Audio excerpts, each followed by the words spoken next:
네, 문관현의 통일열차 시간입니다. 리퍼트 주한미 대사가 서울시내 한복판에서 피습을 당하는 사건이 발생하면서 한미 동맹이 악화되지 않을까 우려가 나오고 있는데요. 네, 과연 앞으로 한미 관계 또 대북 정책 변화 등에 대해서는 어떻게 되는지 문관현 외교안보 전문 기자와 함께 살펴보도록 하겠습니다. 문 기자 어서 오세요. 네, 안녕하십니까? 예, 여러 가지 이야기를 좀 나누기 전에 리퍼트 대사의 지금 상태가 좀 어떤지 궁금해하시는 분들 많으실 것 같은데 앞서 리포트를 보니까 다음 주 정도에는 퇴원할 수도 있다 이렇게 얘기가 들리더라고요. 네, 맞습니다. 현재 그 리퍼트 대사관은 신촌 세브란스 병원에 입원이 돼서 얼굴에 이제 80바늘의 봉합 수술을 마쳐서요. 상태가 굉장히 호전이 됐습니다. 방금 말씀하신 대로 다음 주 수요일이면은 이제는 퇴원을 할 걸로 예상이 되는데 월요일이나 화요일쯤에 이 실밥 제거 수술을 하고요. 그 정상적인 이 상태가 계속이 된다면은 충분히 퇴원이 가능할 정도로 상태는 좋은 것 같습니다. 특히 지금 현재는 병실 주변을 현재 좀 가끔 걸어 다니기도 하고요. 네. 샤워까지 하는 걸로 봐서는 이 수술이 굉장히 상태가 좋은 걸로 볼 수 있는데 지금 현재 리퍼트 대사가 그 머물고 있는 지금 현재 입원해 있는 이 병실이 세브란스 병원 20층인데요. 네. 과거에 그 김대중 대통령이 중환자실에서 옮기기 전에 머물렀던 또 병실이고요. 헨리 키신저 미국 전 국무장관이 한국에 2010년에 방문을 했을 때 잠시 그때 어지럼증을 호소를 했을 때 똑같은 병실에 사용했기 때문에 한미 동맹에 관계되는 여러 중요했던 인사들이 대부분 이 병실을 거쳐갔기 때문에 네. 또 특이한 인연이 있지 않냐 또 이렇게 얘기하신 분들이 또 많이 있습니다. 네, 그 피습 직후에 SNS에 같이 갑시다라는 글을 올린 것이 또 화제가 됐고 네. 변함없는 한미 동맹 관계를 약속했습니다만은 또 미국 정부나 미국 국민들의 입장에서 봤을 때는 좀 불만이 나올 수도 있을 것 같거든요. 미국 내 여론은 좀 어떻습니까? 네, 굉장히 우리가 걱정하는 부분이 이번에 리퍼트 대사의 피격 사건으로 인해서 그동안에 60년 이상 공들여왔던 이 한미 동맹에 타격을 입지 않을까 이렇게 걱정하는 분들이 많이 있습니다. 이 우려를 갖다 종식시키고 풀어나가는데 결정적인 역할을 하고 있는 게 정작 그 피해자 당사자인 리퍼트 대사입니다. 네. 2시간 30분 동안 이제 수술을 받았는데요. 4시간 만에 그러니까 수술 후에 1시간 30분 만에 자신의 트위터를 글을 올렸습니다. 거기에 자기 상태는 괜찮다. 그래서 오히려 걱정하는 한국민 그리고 미국 본토에 있는 미국 관계자들을 좀 안심을 시키고요. 한미 동맹의 상징적인 구호가 이제 같이 갑시다인데 이걸 직접 한글로 직접 쳐서 한국민들한테 안심되는 이러한 메시지를 전달을 했던 것이 사실입니다. 특히 그 리퍼트 대사는 오바마 대통령의 오른팔 중에 오른팔이라 이렇게 얘기하고 자기의 어떻게 보면 업무적으로 가장 관련 있는 존 케리 국무장관한테 직접 전화를 걸었습니다. 그래서 자신의 육성으로서 자신의 상태가 그렇게 나쁘지는 않다는 것을 안심을 시키는 등 이 한미 동맹이 이번에 김기정 씨 그 피격 사건으로 인해서 자칫 잘못하면 나락으로 떨어질 수도 있는데 이러한 그 초기에 결정적인 역할을 리퍼트 대사가 했기 때문에 오히려 이제는 비온 뒤에 땅이 굳어지는 것 아닌가 이런 네. 표현까지 나오고 있고요. 심지어는 리퍼트 효과 그러니까 어려울 때일수록 서로 동맹관계가 상대방에 대해서 서로 더 많은 애정을 표시하고 관심을 표현해서 결국은 그런 고난을 헤쳐나오는 이런 동맹의 성공적인 사례를 보여주는 것이 아닌가 이렇게 또 얘기를 하고 있는 상태입니다. 네, 우려했던 만큼 이 한미 동맹의 어떤 부정적인 영향은 크게 없는 것 같고 또 이런 부분을 좀 잘 대처해 나가는 것도 외교의 한 부분이지 않을까 이런 생각이 드는데 혹시나 그 최근에 그 웬디 셔먼 차관이 과거사 역사인식에 대한 발언을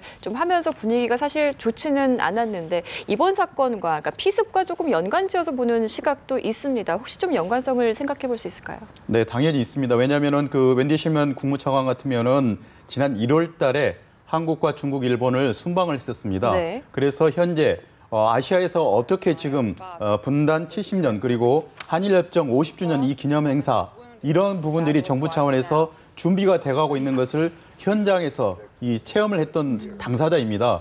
그래서 미국에서 연설을 할 때 이 연설의 주제도 역시 종전 70주년을 가지고 얘기를 했는데요.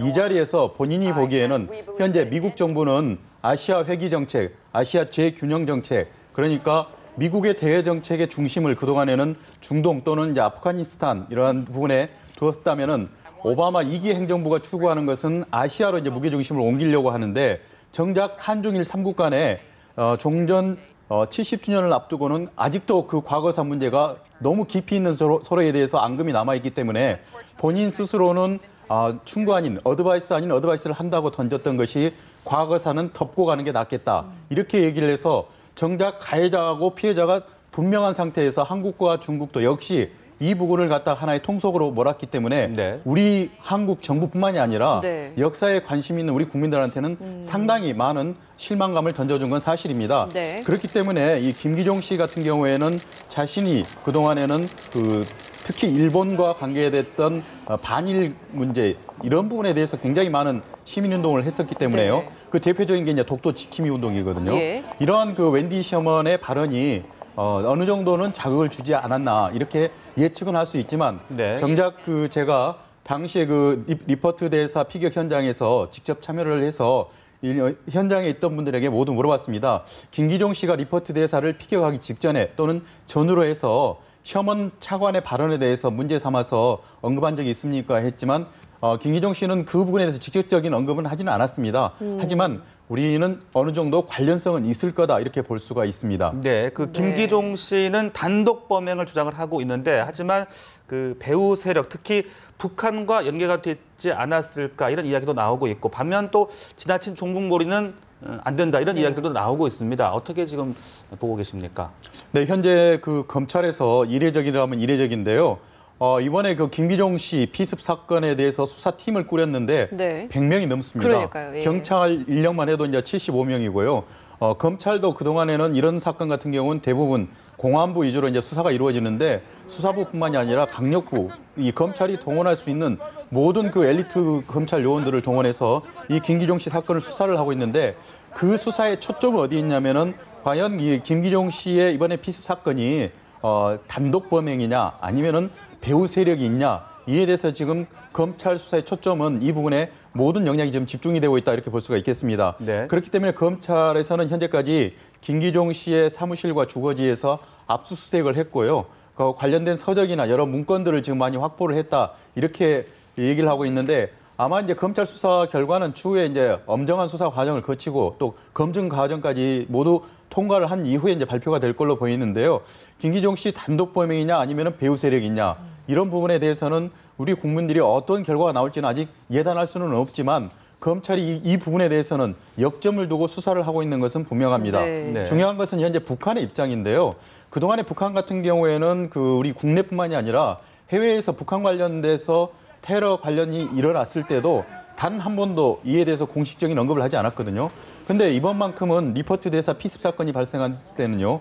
단 10시간 만에 공식 입장을 내놨습니다. 네네. 그래서 이게 어떤 정의의 칼세례라는 등 네. 반미 감정에 의한 거라는 등 김기종 씨의 행위 자체를 두둔하고 하는 입장을 놨었기 때문에 북한도 이에 대해서는 나중에는 어느 정도 해명을 해야 되지 않을까 이렇게 보고 있습니다. 네, 배후가 이제 있느냐 없느냐 이 부분을 좀 밝혀내야 할 부분 중에 하나인 것 같은데 조선중앙통신에서 리퍼트 미 대사의 피습과 관련해서 입장을 내놨습니다. 발언 내용을 좀 들어보시고 대담을 이어가도록 하겠습니다. 마크 리포트가 한 강연회장에서 남조선 시민단체 성원으로부터 징벌을 받았습니다. 남북은 통일되어야 한다. 전쟁을 반대한다고 외치며 그에게 정의의 칼세례를 안겼습니다. 조선반도 전쟁 위기를 고조시키고 있는 미국을 규탄하는 남용 민심의 반영이고 항고의 표시입니다. 네, 내용을 좀 들어보니까 뭐 징벌을 받았다, 정의의 칼세례 이런 워딩이 들어가면서 뭐 정당화하는 발언입니다. 그 앞으로의 어떤 그리고 미국, 북한과 미국과의 관계에서 어떤 불신을 좀 조장하지 않을까 이런 또 생각이 들고요. 네, 맞습니다. 지금 현재 북한이 이처럼 민감하게 나올 수밖에 없는 거는 현재 2일부터 진행되고 있는 한미연합 군사훈련 키리졸브, 이 키리졸브 훈련이 시작한 지 사흘 만에 이번 사건이 발생을 했고요. 이번 훈련을 전후해서 북한에서는 계속 무력적인 응징을 하겠다. 미국에 대해서 본토를 타격하겠다. 또는 이번 훈련에 참여할 가능성이 있는 항공모함에 대해서도 공중 포격을 하겠다고 해서 예행 연습까지 했던 상태이기 때문에 이러한 미국의 입장을 대변하는 리퍼트 대사에 대해서 어떤 물리적인 위해가 가해진 상황이라면 본인들 스스로도 입장을 내놓지 않을 수밖에 없는 상황이거든요. 그렇기 때문에 이런 북한의 이런 발언들이 결국은 미국과 북미 관계를 풀어가는 데 있어서 또 다른 장애물이 될 가능성이 높습니다. 본인들과 연관 여부를 떠나서 이러한 발언으로 공식적인 입장이 내놓는 이상 이러한 입장에 대해서 해명을 하지 않으면 향후에 이제 북미 관계를 풀어가는 대화 국면이 나온다 하더라도 어느 정도 입장을 정리하지 않으면은 안 되는 상황이다 이렇게 볼 수 있겠습니다. 네, 또 그 이번 사건이 우리 정부나 우리 국민들에게 있어서 어떤 빚이라고 해야 될까요? 부담이라고 해야 될까요? 이런 것들로 좀 남지 않을까 싶은 우려도 들거든요. 그러니까요. 사드 배치에 대해서는 가령 예를 들어서 미국 측의 입장 우리가 수용을 해야 되지 않을까 이런 우려에 대해서는 어떻게 보십니까?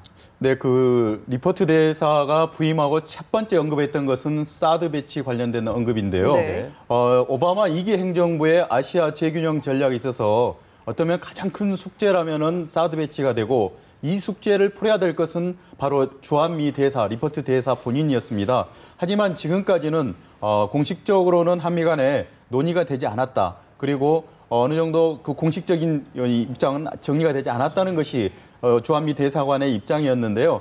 앞으로는 이 주한미 대사관 또는 주한미군 차원에서 나서서 사드 한반도 배치에 대해서 한미 간의 협상이 이루어진다면 우리 측으로서도 협상의 당사자가 어떤 그 우방 동맹국인 한국의 수도 한복판에서 테러를 습격을 당한 당사자이기 때문에 네네. 협상하는 데 있어서는 그 심리적인 부담은 클 수밖에 없습니다. 그렇기 때문에 사드에 대한 협상이 이루어진다면은 우리 정부가 어느 정도는 좀 네.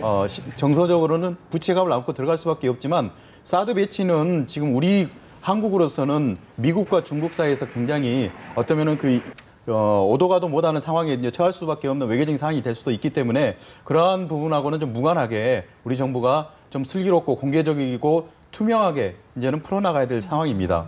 네, 알겠습니다. 자, 이런 가운데 지금 제네바에서 북한 인권 문제 관련해서 남북 간의 설전이 좀 펼쳐졌다고 하는데 리수용 북한 외무상의 발언을 좀 들어보시고 가겠습니다. 네. 지금 유엔 무대는 종종 특정한 대국이 추종 세력을 규합하여 고분거리지 않는 나라들을 선택적으로 골라 못 살게 구는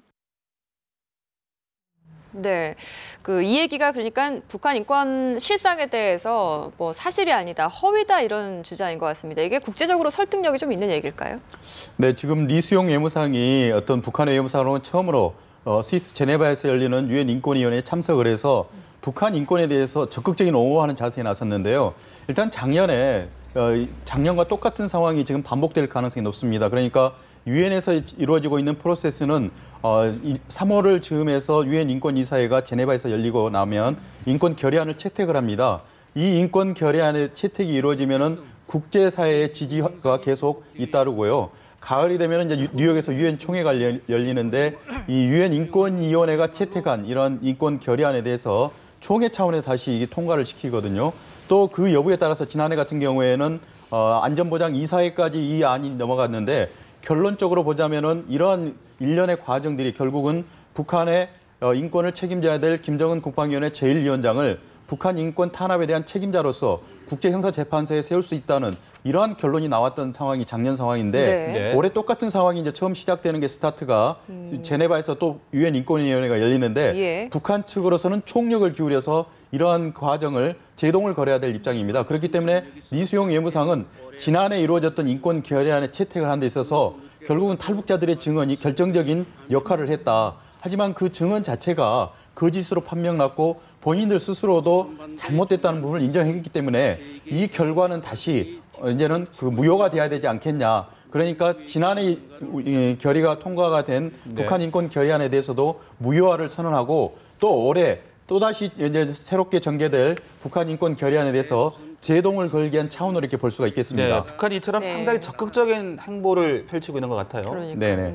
네, 그렇습니다. 지금 북한으로서는 외무상까지 나서서 국제 무대, 외교 무대에서 북한 인권 결의안을 또는 이제 저지하는 차원이기 때문에 네. 한마디로 북한의 모든 그 외교력을 동원해서 북한 인권 결의안은 막아야 된다. 이런 그런 지상 명령을 받고 움직이는 것이 아닌가. 이렇게 우리가 또 추정할 수도 있겠습니다. 네네. 네, 리수용 북한 외무상 발언 조금 전에 화면을 통해서 보셨는데요. 여기에 대해서 우리 측의 조태열 차관도 반박 성명을 냈습니다. 직접 발언 내용 들어보시죠. The minister knows better than anyone else about the horrific human rights situation in the DPRK. Yet, he exploited a refugee's confession about changes in his account in an attempt to conceal the whole truth, a pitiful effort born out of desperation indeed. 네, 이 남북이 이제 국제 무대에서 서로 이렇게 주고받고 설전을 벌이는 것 같은데 표현 중에 뭐 애처롭다 이런 얘기도 있고 연민이 느껴진다 이런 얘기도 있고 하는데 이런 발언 내용은 좀 어떻게 평가할 수 있겠습니까?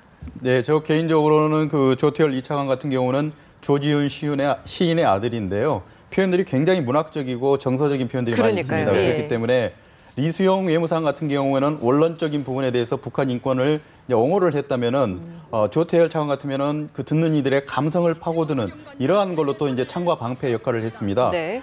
조태열 차관 말대로 지금 현재 북한 인권의 참상에 대해서는 북한의 그 대외 외교를 총괄하는 리수영 외무상이 누구보다 잘 안다는 이런 부분을 또 이제 지적을 했기 때문에 굉장히 또 어떻게 보면은 아프게 지적을 했다 이렇게 볼 수가 있습니다. 그러한 그에 대해서 손바닥으로는 하늘을 가릴 수가 없고 또는 빛으로는 어둠을 이길 수 없다. 그런 이 얘기를 하면서 정작 지금 북한의 인권 문제는 어느 정도 국제적으로 현주소가 가 있냐면은 지난해 유엔 차원에서 결의된 북한 인권 결의안은 어떠한 일이 있더라도 이제는 그 실행이 돼야 된다는 점을 남한 외교부 차관으로서 지금 현재 역설을 하고 있는 부분입니다. 아울러서 그동안에 가장 문제가 됐던 북한 인권 탄압의 대표적인 사례가 탈북자들의 강제 송환인데요. 이러한 송환 부분에 대해서는 원칙을 중시해서 금지를 해야 된다. 이렇게 또 제기를 했고요. 또 우리 남북 간에도 인권 문제의 가장 아킬레스건이라고 할 수 있는 것이 납북자 또는 이제 국군 포로인데 전쟁이 끝난 지 현재 뭐 60년이 넘도록 이 문제에 대해서는 남북 간에는 전혀 해법이 나오지가 않는 상태인데 이러한 문제에 대해서도 좀 북한 당국이 적극적으로 나서서 해결을 해달라. 그렇기 때문에 남북 간에 그동안에 걸려있던 인권 현안뿐만이 아니라 국제적인 인권 문제까지 북한 당국이 해결하지 않으면 안 된다는 점을 지적을 했기 때문에 이 창과 방패의 싸움은 우리 조태열 차관의 승으로 이제 끝난 것이 아닌가 네. 이렇게 또 결과적으로 얘기도 할 수 있겠습니다. 네, 앞서 말씀하신 대로 이달 말 유엔 인권이사회에서 북한 인권 결의안 채택 여부가 결정이 될 텐데 채택이 될 가능성 그리고 만일 채택이 된다면 북한의 반응 어떨 것으로 전망이 되십니까? 네, 북한 인권 결의안은 2005년도부터 그 유엔뿐만이 아니라 국제 무대에서 매년 결의안이 채택되고 있는 상황입니다. 오히려 그 강도가 더 높아지고 북한을 더 구체적이고 매우 실체적으로 압박을 하고 있는 상태인데요.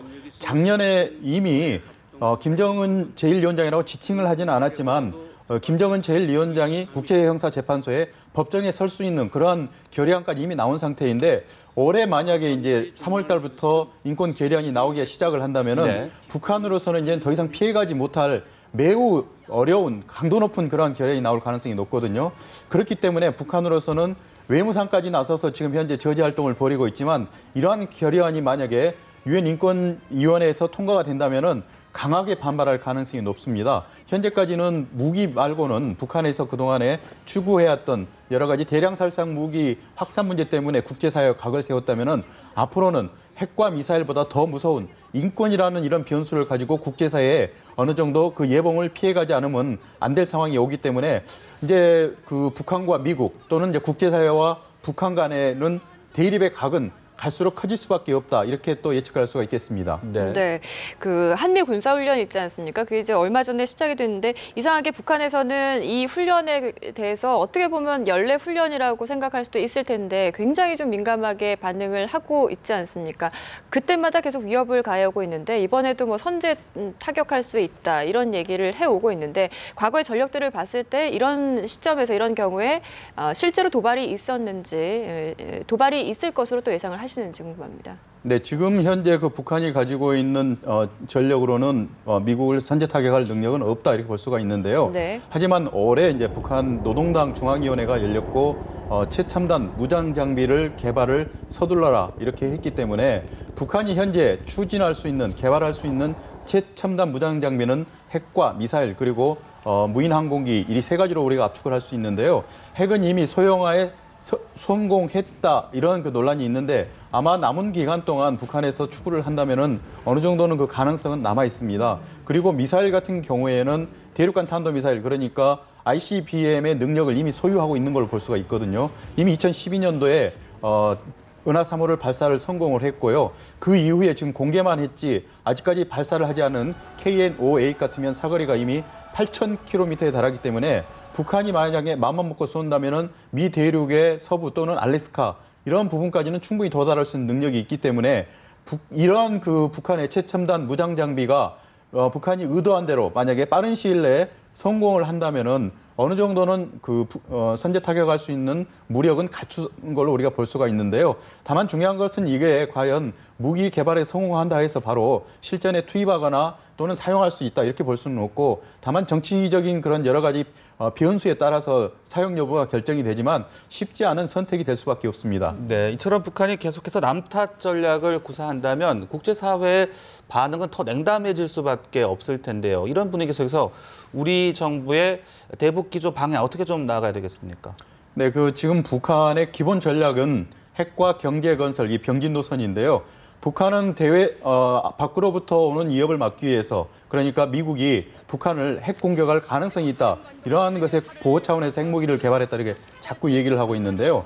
외부로부터 위협에 대해서 이런 남탓을 하는 것은 북한의 오래된 습성이고 오래된 전략인데요. 네. 이러한 부분보다 정작 지금 김정은 국방위원회 제1위원장의 신년사에서도 볼 수 있듯이 북한의 지금 발등에 부른 경제 문제입니다. 먹고 사는 문제, 이러한 문제를 해결하지 않으면 내부적으로 주민들을 설득할 수 있는 방법이 없고, 그러한 불만들을 제어할 수가 없기 때문에 스스로의 정권에 많은 타격을 입을 수밖에 없습니다. 그렇기 때문에 지금 북한은 스스로가 이러한 점을 인정을 해서 경제개발구역에 박차를 가하고 있고, 이러한 부분을 해결하려고 하지만 남탓 전략보다는 스스로의 내실을 기하는 전략으로 오히려 이제는 선회를 하는 게 더 낫지 않냐. 이런 차원에서는 이제 우리 정부로서는 만약에 북한이 이러한 국제사회에 어느 정도 이제 스스로가 끼어들려고 마음만 먹으면 우리도 도와줄 수 있는 그런 구체적인 경제 지원 방식을 수립을 해놨기 때문에 남북 간에도 결국은 이런 경제 문제부터 차근차근 벽돌을 쌓아가듯이 단계적으로 해결해 나가는 게 좋겠다고 생각이 되는데, 다만 중요한 것은 이런 서로 간의 남북 간의 화해 무드가 어느 정도 결정적인 계기를 마련해야 되는데, 현재는 군사적인 이유 때문에, 대외적인 이유 때문에 계속 긴장 상태만 높아가고 있다는 것이 안타까운 현실입니다. 네, 알겠습니다. 문관현 외교안보 전문 기자와 함께 문관현의 통일열차 함께했습니다. 고맙습니다. 고맙습니다. 네.